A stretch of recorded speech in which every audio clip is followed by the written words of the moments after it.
भारत को किस नाम से पुकारना है ये मैं तय करूंगा। सुधीर चौधरी आज तक या आपके जैसी जहनियत रखने वाले लोग हमें ये बताएंगे नहीं, और न हम सुनने वाले। सुधीर चौधरी साहब, शब्दों का थोड़ा सा लिहाज रखिए। आदाब, नमस्कार, सत श्री अकाल।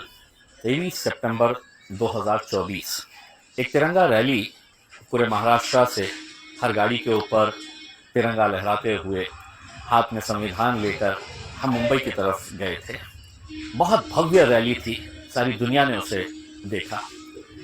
लेकिन उस रैली के बाद मीडिया का क्या रवैया था इस रैली के ताल्लुक से आपने बहुत सारे टेलीविज़न चैनल्स के अंदर और कुछ बिकाऊ यूट्यूब के ज़रिए आपने देखा होगा। मीडिया और मजलिस का एक अलग रिश्ता है। मजलिस मीडिया में जाती नहीं और मीडिया को मजलिस के बगैर नींद आती नहीं। कहीं ना कहीं कुछ ना कुछ ढूंढते रहते हैं कि इनके खिलाफ क्या लिखा जाए, कैसे इन्हें और बदनाम किया जाए करके। मैंने इससे पहले एक रिपोर्ट बनाया था कि रिपब्लिक भारत, बहुत बड़ा ग्रुप, हिंदी चैनल, अपनी सारी हदों को पार करते हुए, बेईमानी की हदों को पार करते हुए उस रैली के अंदर लाठीचार्ज के कुछ वीडियोस डाले गए थे। हमारी रैली के अंदर लाठीचार्ज, कहीं दिल्ली के करीब 1.5-2 साल पहले हुई लाठीचार्ज के विजुअल डालकर यह बताया गया था कि देखिए वहां पर बंबई में घुसने से पहले कैसा लाठियों से इन्हें भूना गया है करके। हमने पूरा पोस्टमार्टम करके रिपब्लिक भारत के बिल्कुल रिपब्लिक भारत को हमने पूरी तरीके से उधेड़ दिया था। उनकी सच्चाई देश के सामने लेकर आई। वरना लोग तो यही समझते रिपब्लिक भारत को देखकर कि कैसा देखिए इस रैली के अंदर। लेकिन हमने भी सोचा कि अब हम खामोश बैठने वाले नहीं हैं, जवाब हम देंगे। जी न्यूज़ वाले ने कुछ अपने तौर के ऊपर हमें बदनाम करने के लिए कहीं का वीडियो उठा के डाल दिया और हमारे ऊपर सवाल उठाना शुरू कर दिया, उसका भी जवाब हमने दिए। और आज बारी है आज तक सबसे तेज चैनल की, और उसके एंकर है सुधीर चौधरी साहब। 23 तारीख के दिन रैली निकली, 25 तारीख के दिन प्राइम टाइम में सुधीर चौधरी साहब, बड़े सीनियर जर्नलिस्ट हैं, इन्होंने 9 मिनट की एक रिपोर्ट तैयार की हमारे रैली के ऊपर। कहते हैं ना कि जहर में मिठास घोलकर कैसे पिलाया जा सकता है, उनकी ये रिपोर्ट देखने के बाद आपको समझ में आएगा। 9 मिनट आपके पास वक्त नहीं होगा, लेकिन ये रिपोर्ट मैं चाहूँगा कि पहले आप वो रिपोर्ट ज़रूर देखें, उनकी सुधीर चौधरी की, जो आज तक के ऊपर उन्होंने दिखाए थे। और उस रैली का पूरा उन्होंने वर्णन किया था, एक्सप्लेन किया था, और उन्होंने बताया था कि एक नया शब्द आया है, इस्लाम और तिरंगा। नया शब्द, इस्लाम और तिरंगा, इसको लेकर उन्होंने पूरा उसका बड़ा ब्रॉडली उन्होंने इसको एक्सप्लेन किया। और उन्होंने कहा कि अब मुसलमान जो है अब अपनी रणनीति बदल रहा है और अपनी नई स्ट्रैटेजी तैयार कर रहा है, और वो अब मुसलमान इस देश का अपने हाथ में तिरंगा ले लिया है। अब सुधीर चौधरी साहब, शब्दों का थोड़ा सा लिहाज रखिएगा। अब नहीं, 1947 के अंदर जब ये देश आज़ाद हुआ है सुधीर चौधरी साहब, तो हमारे पूर्वजों से पूछा गया था कि आप यहाँ रहना चाहेंगे या पाकिस्तान जाना चाहेंगे। जिन्हें जाना था वो पाकिस्तान चले गए। मेरे पूर्वजों ने कहा कि ये नहीं, ये सरजमीन हमारी है, इस मिट्टी में हम पैदा हुए हैं और इंशाल्लाह इसी मिट्टी के अंदर दफन होंगे। 1947 को जब देश आज़ाद हुआ और हमें तिरंगा मिला, तो उसी दिन से इस मुल्क के मुसलमानों ने बड़े गर्व से, बड़े अभिमान से, बड़े फख्र से उस तिरंगे को अपने हाथ में ले लिया। इस बुनियाद के ऊपर सुधीर चौधरी साहब आप ये कह रहे हैं कि अब मुसलमान अपने हाथ में तिरंगा उठा रहा है। सुधीर चौधरी साहब ने इसके ताल्लुक से क्या कहा है, पहले ये सुन लीजिएगा। आपके लिए एक नया शब्द हम लेकर आए हैं, और आज का नया शब्द है इस्लाम और तिरंगा। और आज इस्लाम और तिरंगे की हर जगह बात हो रही है हमारे देश में। ये नया एक कॉम्बिनेशन आया है, इस्लाम तिरंगा। सुधीर चौधरी साहब, मुझे पता नहीं है कि आप चश्मा लगाते हैं या आपके एडिटर्स चश्मा लगाते हैं, नहीं लगाते हैं, या इन्हें आंखों का कुछ प्रॉब्लम है, इन्हें सच्चाई दिखाई नहीं देती है। आपने अपनी रिपोर्ट के अंदर कहा कि 12,000 12,000 लोग इस रैली के अंदर मौजूद थे। मुझे मालूम है आपने एक आंकड़ा कहाँ से उठाया है, यहीं के हमारे औरंगाबाद के टाइम्स ऑफ इंडिया के अपने आप को सेक्युलर कहने वाले एक रिपोर्टर ने डाल दिया कि 12,000 थे। या तो इन्हें चश्मे की ज़रूरत है, आपके एडिटर्स को, या आपको भी चश्मे की ज़रूरत है। हज़ारों की तादाद के अंदर गाड़ियाँ थी, तो आप अंदाज़ा लगा सकते हैं कि कितने लोग रहेंगे। तो एक तरफ आप ये कहते हैं कि 12,000 लोग सिर्फ सड़कों के ऊपर निकले थे, और दूसरी तरफ आपने ख़त्म करते करते अपने ये कहा कि देखिए कितना बड़ा जन सैलाब रास्ते पर उमड़ पड़ा है। सुधीर चौधरी साहब, अगर 12,000 लोग इकट्ठा हुए तो वो जन सैलाब नहीं होता है। अगर लाखों की संख्या के अंदर अगर लोग निकलते हैं तो उसे जन सैलाब कहते हैं। आपने सुधीर चौधरी साहब क्या कहा है इस बारे में, जरा खुद सुन लीजिए। लेकिन महाराष्ट्र में जब देश के 21 करोड़ मुसलमानों में से सिर्फ 12,000 मुसलमान सड़कों पर उतर आए, तो इन दृश्यों ने हर किसी को हैरान कर दिया। और अब लोग कह रहे हैं कि अगर देश के 1% तो छोड़ दीजिए, देश के 0.01% मुसलमानों के सड़कों पर उतरने से अगर ऐसा जन सैलाब आ सकता है, तो अगर 1% मुसलमान सड़कों पर उतर आए तो देश में क्या स्थिति हो सकती है, आप कल्पना कीजिए। आपने कई सवाल इस वीडियो के जरिए उपस्थित किए हैं। उसमें आपने कहा कि आज का मुसलमान राष्ट्रवाद, तिरंगे से अपने आप को जोड़ रहा है। इससे पहले कभी ऐसा देखा नहीं गया है कि इतने सारे तिरंगे लेकर मुसलमान निकले हैं। सुधीर चौधरी साहब, मैं औरंगाबाद में 10 साल से लोक प्रतिनिधि हूँ, आमदार था, एमएलए, फिर उसके बाद एमपी बना 5 साल के लिए।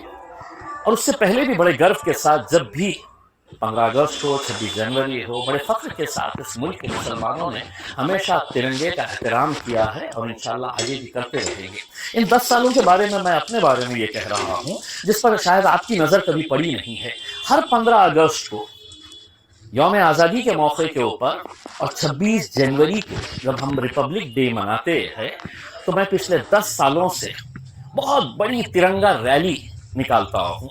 हम बड़े फख्र के साथ सभी लोग जमा होते हैं, हम झंडा, हमारा गर्व से हम वहाँ पर सलामी देते हैं, और उसके बाद शहर के गलियों से, रास्ते से होते हुए ये तिरंगा रैली पिछले 10 सालों से हम लोग निकाल रहे हैं। हज़ारों की तादाद के अंदर, 12,000 नहीं, हज़ारों की तादाद के अंदर लोग अपने हर गाड़ी के ऊपर तिरंगा लगाकर, और उसमें कई सारे ऐसे होते हैं कि जिनके सर के ऊपर टोपी होती है, दाढ़ी वाले है, आप देखकर, हुलिया देखकर पहचान सकते हैं अभी तो मुसलमान है इसमें। तो इन 10 सालों के अंदर कभी आपको नज़र नहीं आया कि हम तिरंगा आज नहीं उठा रहे हैं, हम तिरंगा बहुत पहले से उठाते आ रहे हैं। और मैं ही क्या, मेरे पार्टी के अध्यक्ष अपने दफ्तर में तिरंगा लहराते हैं, कभी आपको तो नज़र नहीं पड़ी। मुल्क के हर मुसलमान बड़े फख्र के साथ इस तिरंगे को लहराता है, अपने दिल से लगाए हुए है, और आप कहते हैं कि अब मुसलमान तिरंगा उठा रहा है। सुधीर चौधरी साहब ने क्या कहा है, खुद ज़रा सुन लीजिएगा और उसके ऊपर थोड़ा गौर करिएगा कि कितनी सफाई से आपने मिठास घोलकर जहर पिलाने की कोशिश की है देशवासियों को। लेकिन हमने सोचा कि चलिए हमको भी जवाब देना ज़रूरी है। तो आपने क्या कहा है, ज़रा खुद सुन लीजिएगा। पहली बात ये कि भारत के मुसलमानों ने अपनी रणनीति को बदला है, मुसलमानों के नेताओं ने रणनीति को बदला है, और अब वो अपनी छवि को बदल रहे हैं। और अब आज का मुसलमान अपने आप को राष्ट्रवाद से और तिरंगे से जोड़ रहा है। इससे पहले आपने इस तरह की रैली में तिरंगे झंडे का इस्तेमाल कभी नहीं देखा होगा। लेकिन पहले जब मुसलमान इस तरह की यात्रा निकालते थे, विरोध प्रदर्शन किया करते थे, रैली किया करते थे, तब इनमें, उनके हाथों में हरे रंग के धार्मिक झंडे होते थे। आप याद कर लीजिए, हरे रंग के धार्मिक झंडे उनके हाथ में हुआ करते थे इससे पहले। लेकिन ये शायद पहली बार है जब मुसलमानों ने धार्मिक झंडों की बजाय राष्ट्रीय ध्वज, तिरंगा हाथ में लेकर ये यात्रा निकाली है। और ठीक उसी तरह से अपनी एकता दिखाई है जैसे हमारे देश में हिंदूवादी संगठन राष्ट्रवाद के नाम पर अपनी रैलियों में तिरंगा लेकर सड़कों पर उतरते हैं। तो मुसलमानों के हाथ में इस बार हरे रंग का झंडा नहीं है, बल्कि तिरंगा है, और मुसलमान राष्ट्रवाद और तिरंगे के साथ सड़कों पर उतरे। सुधीर चौधरी साहब, आपने ये भी सवाल उठाया कि इससे पहले मुसलमान जब निकलता था तो हरे झंडे लेकर निकलता था। जी हाँ, इस मुल्क के अंदर क्या करें सुधीर चौधरी साहब, रंगों को भी बांट दिया गया है। किसी ने कुछ रंग उठा लिया है, किसी ने कुछ रंग उठा लिया है, हम तो तिरंगे को अपनाते हैं। तो आपने ये कहा कि इससे पहले मुसलमान जब निकलता था तो हरा झंडा लेकर निकलता था। आपने ये बोलते वक्त आपके स्क्रीन के ऊपर हरा झंडा दिखाया गया, लेकिन वो किस मौके के ऊपर था?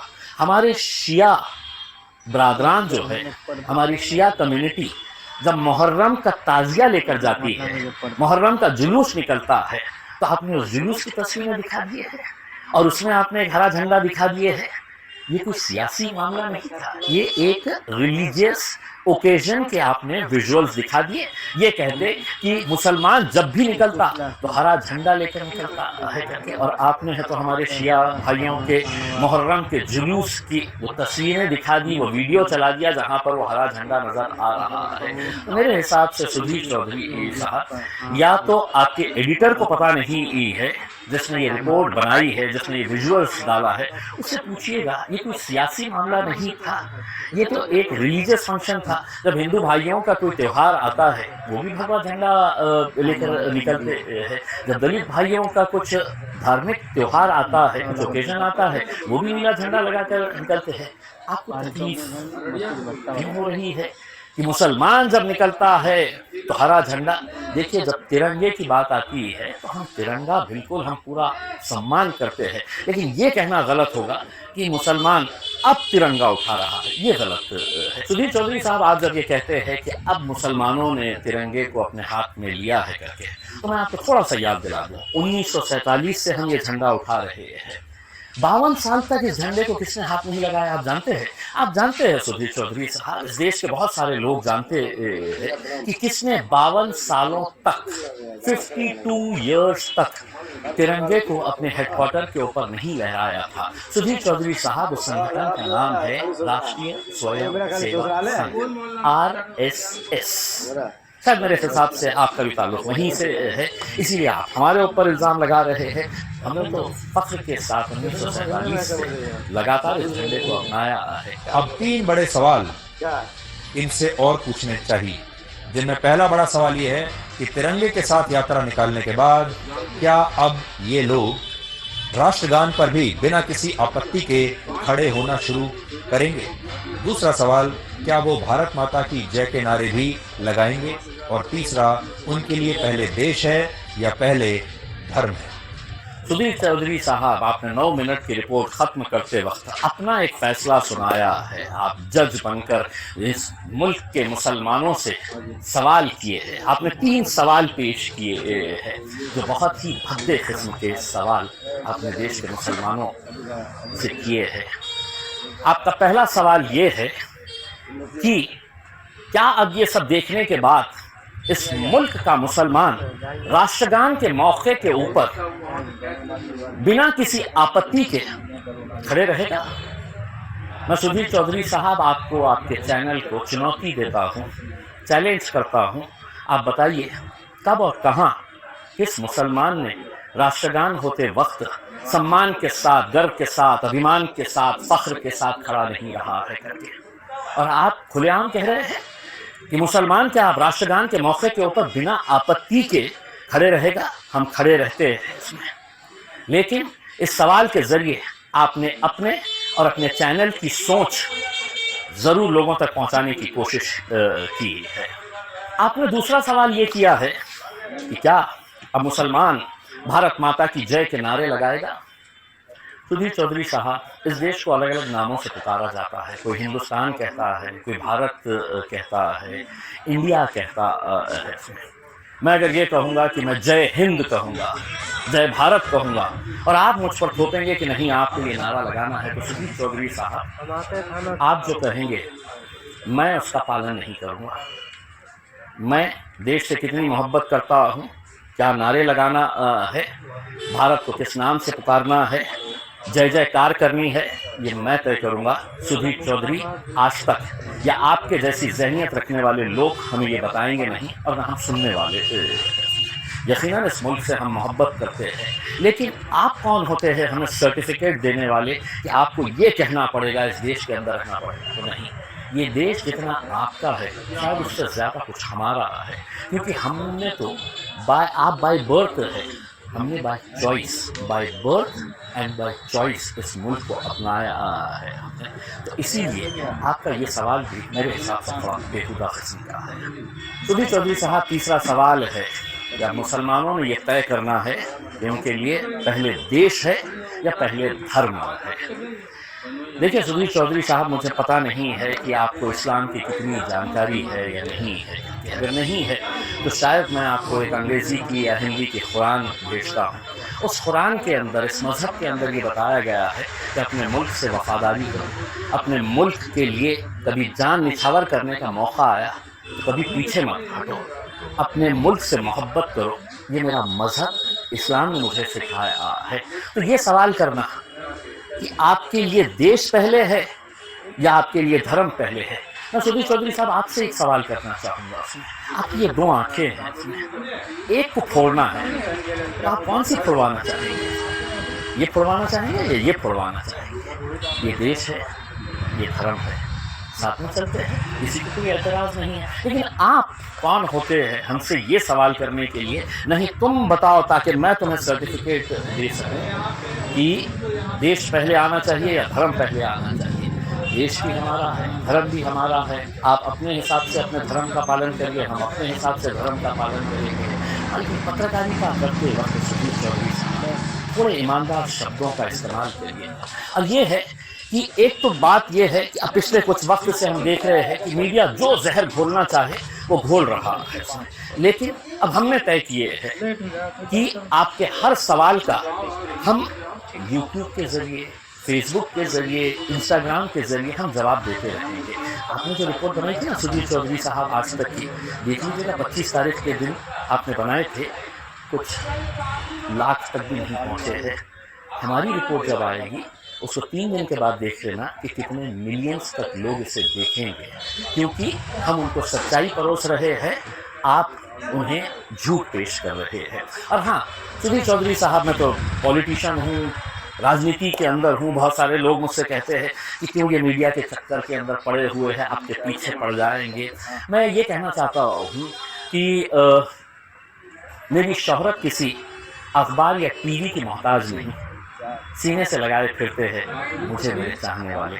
इसीलिए डट कर खड़ा हूँ और डट कर आपके हर सवाल का जवाब मैं देता रहूँगा। बहुत बहुत शुक्रिया आपका। Thank you.